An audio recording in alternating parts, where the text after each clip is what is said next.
Quem conversa agora conosco é a vereadora Chiara Ranieri, ao vivo em áudio e vídeo na rádio que virou TV.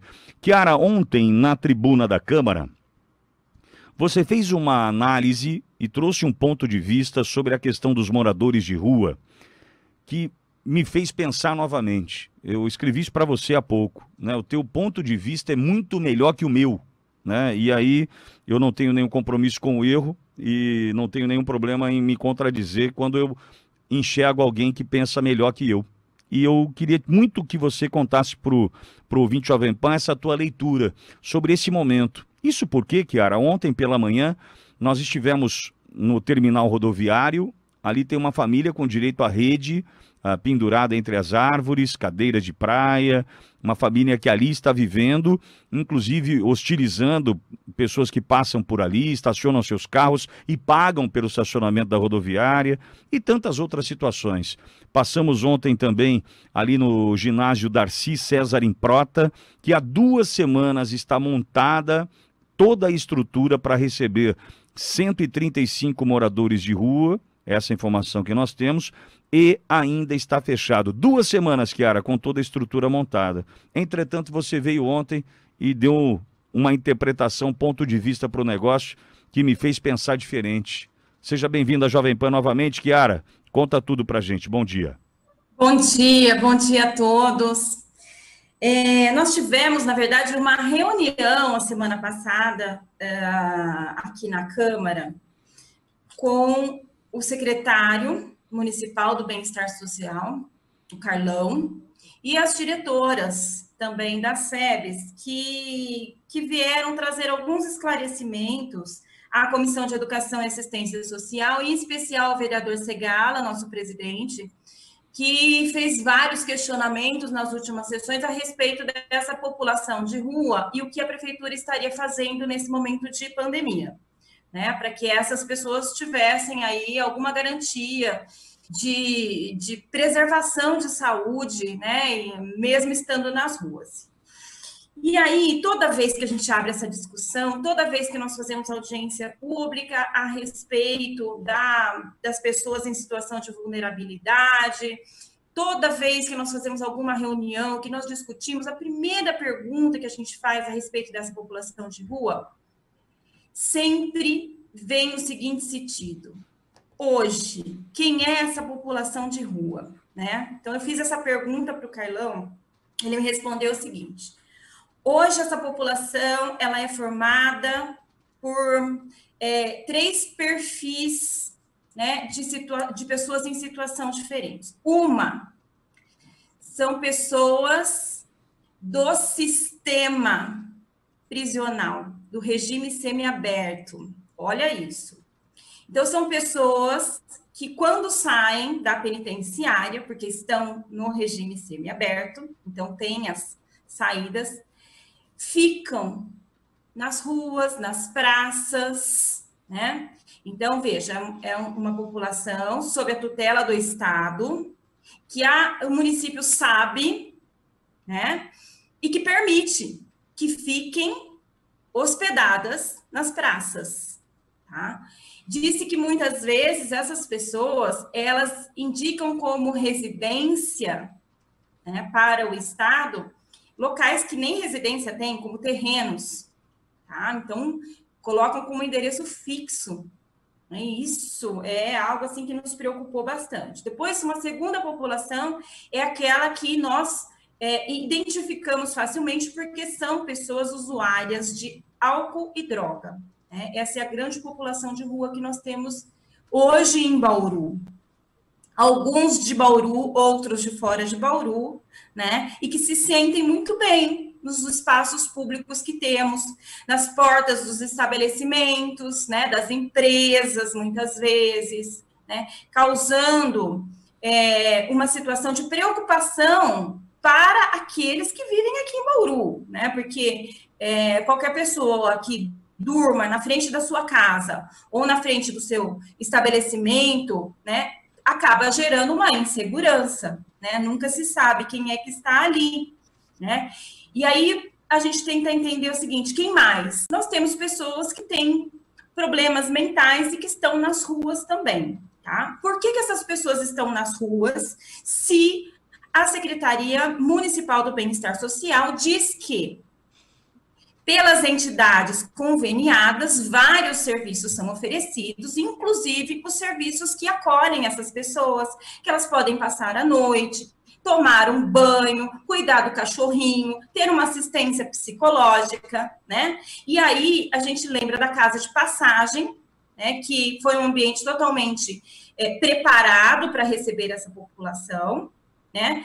E que ali ela tem uma capacidade para atender 50 pessoas e hoje ela atende 10. E aí a gente quer saber por que essas pessoas não vão, então, se lá é um lugar que acolhe de maneira adequada. Porque tem regras, né? Tem regras, tem horário para entrar, né? Tem a forma adequada, né, de ficar nesses espaços, né? Lá vai ser passado por um atendimento, né, de saúde, psicológico, e nem sempre essas pessoas estão dispostas a esse tipo de acolhimento. Essas pessoas gostam da liberdade que tem nas ruas. Qual é o grande problema nesse momento? A pandemia, essas pessoas podem se contaminar, o frio, né? E aí eu fiz uma consideração, quanto a gente doa de cobertor todo ano, né? A gente doa bastante cobertor. Eu acho que isso não sou eu, isso são as pessoas de Bauru, né? Eu falei, eu tenho meu cobertor de quando eu casei, mas as pessoas precisam de cobertores várias vezes durante o passar dos anos, aí esse mesmo tempo que eu tenho de casada, de 15 anos, às vezes a gente já doou cobertor 3, 4 vezes para a mesma família. Essa população de rua, ela usa o cobertor num local e quando ela vai para um outro local, ela deixa tudo ali, né? E ela vai ganhar de novo. Então, assim, por que não vai para o serviço? Porque elas estão recebendo tudo onde quer que elas estejam.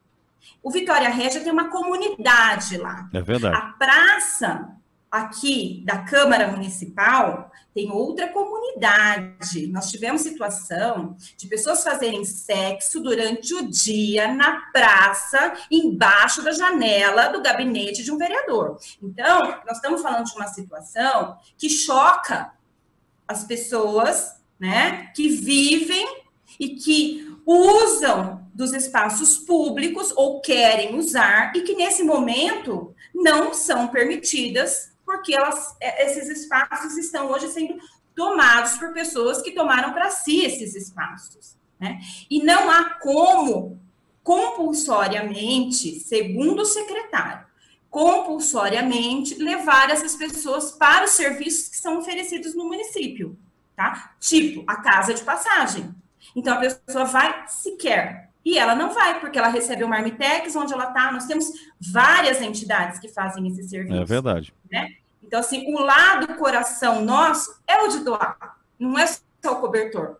É o Marmitex. E aí, a gente escuta o seguinte, escutei isso das diretoras e do secretário. Às vezes, a entidade chega para fazer o acolhimento dessas pessoas, o contato, tentar levar para os espaços apropriados para que essas pessoas fiquem lá, e a entidade chega e a comunidade, né, já recebeu 4 Marmitex, já tem estoque de Marmitex, e às vezes, quando chega para oferecer algum serviço, pergunta se não tem franguinho, porque gosta mais do franguinho. Então, assim, tá tão à vontade, né? E não vamos dizer que, olha, eu não tenho coração. Eu tenho, sim. Mas o que nós estamos fazendo está errado. Agora, Kiara, eu vou dar um testemunho aqui. Eu tenho um amigo, você deve conhecer, trabalhou inclusive na Câmara há um tempo. Essa pessoa, ele hoje mora na rua. Ele teve um problema familiar, de saúde, enfim, e ele mora na rua. Ele não quer sair da rua. A gente já tentou por várias vezes ajudá-lo com montar casa, porque era impossível imaginar aquela pessoa naquela situação, mas ele hoje, ele vive na rua e talvez não abra mão disso, de viver na rua. Né, vive da esmola, da doação, da caridade. Ele vive assim, e vou dizer, eu o reencontrei na rua há exatamente 7 anos.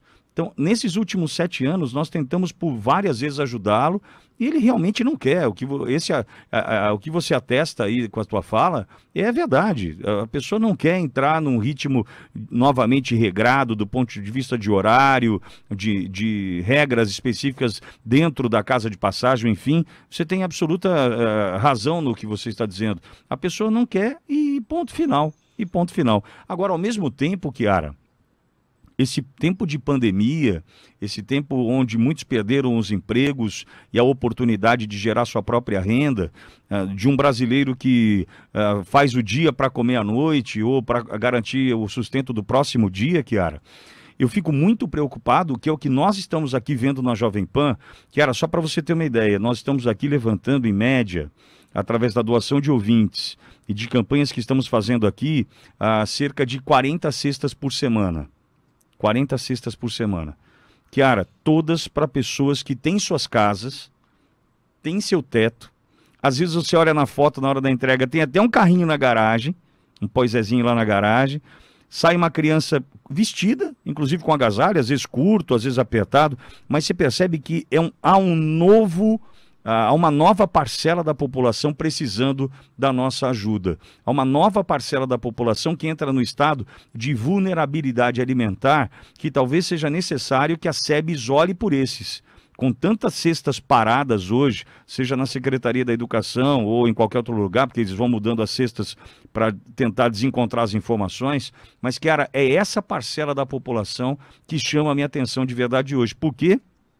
Como você mesmo muito bem colocou, essas comunidades que hoje recebem 4 marmitex por dia não enfrentam esse problema. Agora, muitos que estão com vergonha em casa de admitir que precisam pedir comida para colocar na mesa, esses sim estão passando por maus bocados, viu, Kiara? Sim, eu concordo com você, Pitoli, né? Eu acho que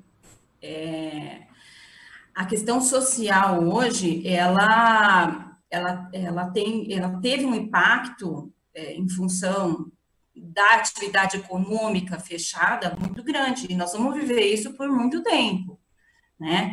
Eu acho, essa população de rua, ela é diferente. Essa população de rua, ela teve uma ampliação agora? Ela teve sim. Ela teve sim.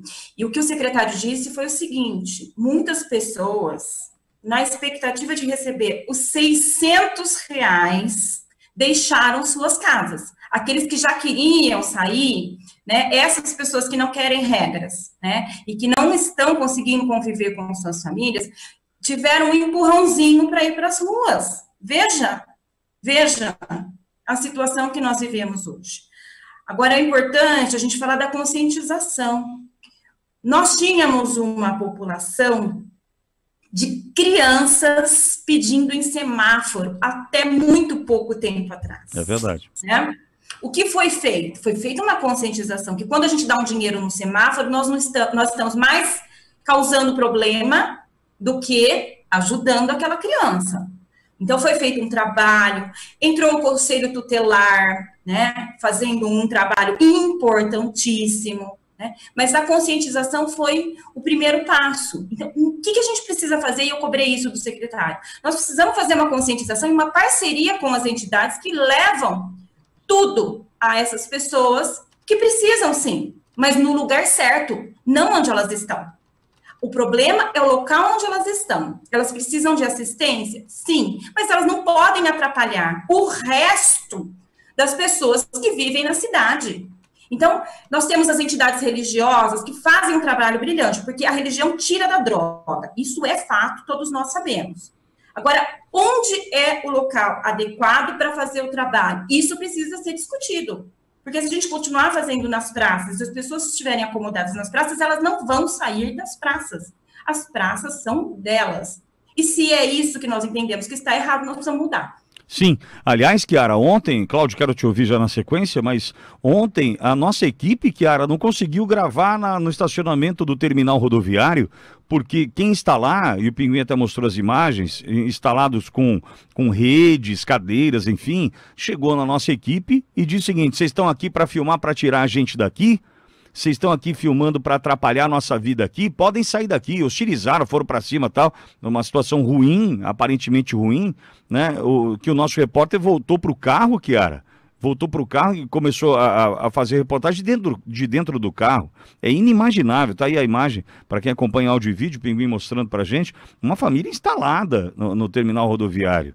Né? Tem uma participação aqui de quem, o Thiago, falando sobre a Praça Rui Barbosa e o Coreto? É a participação do Francisco, da Praça Rui Barbosa, também no Coreto, pessoas fazendo sexo em plena luz do dia, fora o assédio que nós recebemos. Perdemos todos os nossos espaços, porque se a gente imaginar, Kiara, que o estacionamento do terminal rodoviário está nessa situação, se no Vitória Régia tem comunidades ali, se na Praça Dom Pedro II da Câmara Municipal tem comunidades ali, se na Rui Barbosa, o Coreto acabou, o Coreto não é mais nosso, né? Tem essa situação, onde a gente vai, né? Como é que a gente vai? A Praça Portugal, nós filmamos outro dia, pessoas usando do bebedouro da Praça Portugal para lavar roupa. A gente precisa dar solução para isso. Cláudio, a Kiara tá te ouvindo e a gente também quer te ouvir, Cláudio, sobre essa colocação da Kiara, aliás, elogiada pelo Ademir, né? Exato. Muito boa leitura da vereadora. Algumas pessoas estão na rua por falta de escolha, mas muitos escolheram essa vida. Todas as ações sociais são muito bem-vindas, porém, enquanto essas ações alimentam essas escolhas, não é fácil, pois tem mais do que dois lados. A tua leitura é boa realmente, mas fala aí, Cláudio, queremos te ouvir. Primeiro é parabenizar a maturidade da manifestação da Kiara e ponderar exatamente, primeiro, como a gente tinha conversado lá no início, quando falaram sobre a distribuição de cestas básicas. Pessoas que são profissionais, entre aspas, dessa vida de receber benefícios, elas vão, e eu falei assim, elas vão atrás, se bobear, vão receber 2, 3, 4, 5, 6 cestas básicas. E um monte de situações de famílias que não têm essa experiência, que sentem vergonha de estar vivendo essa carestia, de estarem sem renda, terem vergonha de ter que admitir que, para qualquer pai, isso é horrível, admitir a própria família, qualquer mãe é desesperada por isso. Essas pessoas têm mais dificuldade de sair correndo atrás. Então, teria que ser feito um trabalho para identificar, e é difícil isso daí. Então, o que a Kiara está mostrando é que, na prática, aconteceu isso. Algumas famílias vão receber, alguns lugares, as pessoas vão entregar comida, já chegaram 3, 4 outros voluntários fazendo o mesmo lá. Então, eu falo uma história, assim, rapidamente. Primeira vez que eu comecei a viajar para o exterior, fui para Nova York, foi em 1994, quando o real era quase igual ao dólar, eu passei 40 dias lá. Uma das primeiras coisas que me chamou a atenção é que no metrô, em vários lugares da cidade, haviam placas falando: não dê esmola para os mendigos. Dê esmola para as instituições públicas e privadas que atendem os mendigos. E aquilo me chamou a atenção, porque era uma campanha de sensibilização e educação social para nós. Porque a gente vê as pessoas estar em necessidade e algumas vezes a gente doa para um aqui, doa para o outro lá, e um monte de gente está fazendo isso, e todos nós já percebemos que existem os mendigos profissionais. E se você calcular que alguns deles têm ponto, que eles sabem como fazer, eles fazem 40, 50, 60 reais por dia, eles fazem mais de R$1.000 por mês. Então nós não podemos estimular uma pessoa a viver dessa vida. Porém, há grupos diferentes, distintos, todos bem intencionados. Então, uma das coisas que eu penso em função do que a Kiara está é articular esses movimentos para, primeiro, pôr placas em locais dizendo: se você está precisando, vá até tal lugar. Próximo ao Vitória Régia, próximo ao centro, próximo. Não adianta botar um centro para distribuição de ajuda para o pessoal que fica lá do hospital regional. Não. Tem que fazer uma divisão e o pessoal do setor social sabe fazer isso. O setor voluntário social sabe fazer isso. O pessoal do setor público social fica amarrado nos territórios do CRAS daqui, do CRAS dali, eles têm seus territórios. Então, mas o pessoal do voluntário sabe como articular. E movimentar algo assim. Canalizar para um sistema único, um sistema integrado, como é que é esse atendimento. Porque, claro, alguns têm e vão permanecer na rua, é a opção de vida deles. Mas nós, sociedade, não temos que ficar sustentando e batendo palma para essas pessoas Porque se 10 deles são inofensivos fisicamente, não são perigosos, pode ter 2 que sejam. E eles podem sempre ser um perigo maior para a sociedade. Então, a sociedade tem que respeitar a dignidade deles, respeitar até a liberdade que eles têm, mas espaço público, como você falou muito bem ontem, Pitoli, como o ouvinte falou, eu pago para entrar no estacionamento da rodoviária. Como é que eu não tenho direito de andar lá e o cara que não paga chega e me cerca e me impede? O espaço público não é um espaço sem dono. O gestor público está com a mania de dizer que não pode fazer nada, não pode por ineficiência dele. Regras nós temos, como aplicar as regras nós temos, não tem que ter violência, mas tem que ter sim controle do espaço, isso tem, está previsto. E o espaço lá da rodoviária, por exemplo, a praça está dentro do espaço que a Endurbe administra. É particular, literalmente. Sim. Ela tem controle de acesso. Agora, assim que a conduz isso daí, ajuda a fazer as pessoas participarem desse diálogo, que tem que amadurecer, como aprimorar, em vez de ficar jogando coisas assim aleatoriamente. Esse desorganização é que alimenta, como a Chiara bem destacou. Achei ótimo a tua manifestação. Chiara, agora, essa reunião gerou outra reunião, solução, apontamentos. Qual a tua leitura? A Prefeitura de Bauru tem condição de começar a pensar em resolver essa questão? Na verdade, toda vez que essa discussão é colocada, a gente avança um pouquinho e recua um tantão. Por quê? Como é que se diz, isso nas palavras, inclusive, do próprio secretário, como é que se diz para uma entidade que o que ela está fazendo é prejudicial? Entendeu? As pessoas fazem de coração, né? Acreditam que o que estão fazendo é o melhor, e muitas vezes realmente, né? Como é que você fala, por exemplo, as entidades religiosas que oferecem almoço, que dão banho, que dão uma palavra, que dão uma esperança, que está errado. Então, assim, é muito difícil fazer um diálogo desse. Nós já fizemos, o ano passado, uma audiência pública nesse sentido. Nós chamamos a saúde para discussão. Por quê? Há uma falta de diálogo muito grande entre saúde, e aqui a gente fala dos CAPs, especificamente dos CAPs, que faz o serviço, né, com essa população, inclusive, né, para a questão do vício, né, álcool, drogas, e nós temos a Secretaria do Bem-Estar Social. A falta de diálogo entre as duas secretarias, ela é gritante, né?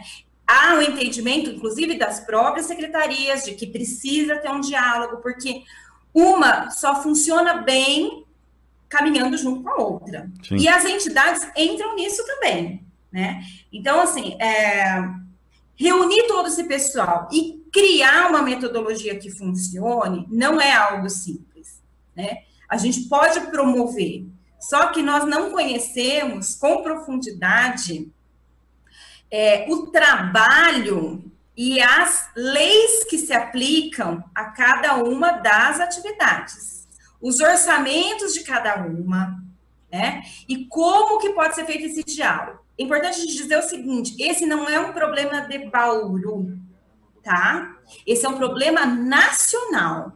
A discussão para uma política que interligue as duas políticas, ela é muito maior. Porque falta, inclusive, a legislação específica para que haja essa conexão entre as atividades. E aí, né, a sensibilização das entidades é difícil de ser feita, porque um faz espiritualmente, o outro faz assistencialmente, o outro faz com o viés da saúde, né? Sim. É muito difícil. A gente já percebeu isso ano passado em audiência pública, né? A gente está tentando levar adiante essa discussão. Há um entendimento que é necessário, né? E é necessário, inclusive, que a gente comece a pensar em algo que possa ser feito em nível municipal. Alguma legislação em nível municipal. Agora, Chiara, a gente não pode obrigar compulsoriamente ao tratamento. A gente não pode obrigar a ir para uma casa de passagem. Sim. A gente não pode prender. A gente não pode mandar de volta para a família. Então, assim, a situação ela é travada de tal maneira, né, que a única possibilidade que eu vejo nesse momento é um trabalho de conscientização de que a gente tem que parar de levar tudo aonde essas comunidades estão. E aí é de sensibilidade. E esse diálogo vai ser muito difícil. Não vai ser nada fácil. Sem dúvida. Né? Você dizer para as entidades, principalmente as religiosas, de que não pode fazer isso. É difícil. Chiara, eu te agradeço mais uma vez de debater conosco. Eu que agradeço, viu? Esse assunto é espinhoso demais. Não, ele é, olha, mas a gente... Agora, Chiara... Chiara... eu falo dele, eu falo, gente, eu tô parecendo uma pessoa sem coração de falar desse Não, jeito. não. Pelo contrário. Agora... Você não quer que espalhe comida pelo chão, você quer que dê destino eficiente. Não podemos nos esquecer de quem está passando fome em casa, Chiara, que a minha preocupação hoje é com quem passa...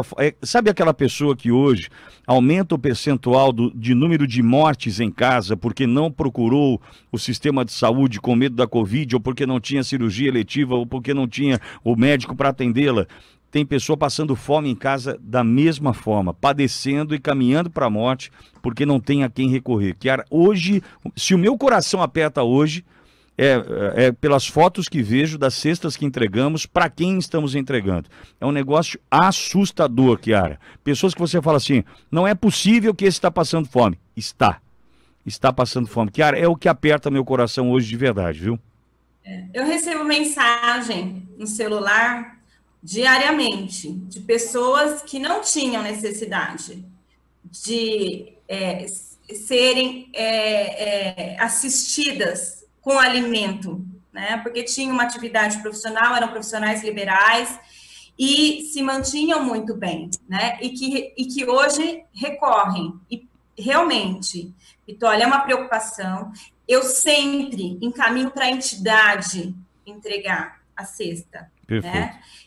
Essas entidades têm cadastro de quem está recebendo cesta. Então, essa questão de não receberem também uma família, várias cestas, e a outra não receber nenhuma, as entidades estão fazendo. Agora, eu tenho que fazer uma crítica aqui ao município com relação à distribuição de cesta básica. Você vai me permitir fazer isso, Claro. pelo menos em um minutinho. Claro. Porque é o seguinte, né? Eu comecei esse trabalho encaminhando para o CRAS. Faça o cadastro no CRAS, que essa era a orientação nossa. As pessoas não foram assistidas pelo cadastro que foi feito no CRAS. Nem antes, nem durante, nem agora. Então, eu vou te dizer uma coisa, decepcionante. Eu já fiz muitas críticas, né? E não acertam. Não acertam. As pessoas estão cadastradas e não recebem. Quem é que está entregando? As entidades a quem a gente envia cadastro. Sim. É isso. É o que está funcionando. Vamos lá. Chiara, obrigado mais uma vez, viu? Bom dia para você. Bom dia para vocês todos. Obrigada pela oportunidade. Eu que agradeço.